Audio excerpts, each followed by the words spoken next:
పేదరికంలో అందరికీ మహిళా విద్యార్థులకి అందరికి కూడా ఏది కూడా అందడం లేదు. ఎస్సీకి మధ్య ఏది అందడం, ఓబీసీలు కూడా చాలామంది పేదవాళ్ళు ఉన్నారు, వాళ్ళకి కూడా ఏది కూడా అందడం లేదు.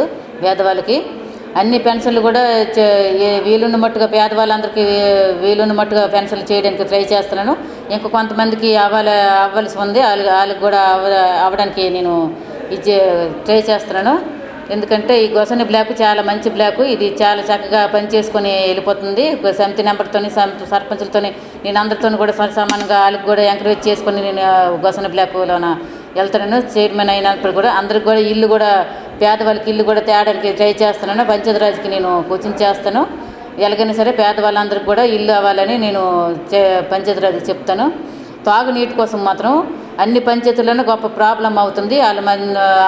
వాళ్ళు మనుషులందరూ కూడా వచ్చి కంప్లైంట్ చేస్తున్నా సరే జేఈలు వినిపించుకోవడం లేదు, వెళ్ళడం లేదు, పని చేయడం లేదు.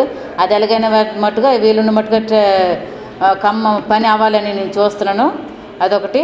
చదువుకునే పుస్తకాలు, చెప్పులు వీలున్న మట్టు కనీసం చదువుకునేడానికి పుస్తకాలు, పెన్నులు, చెప్పులు కనీసం ఉండాలి.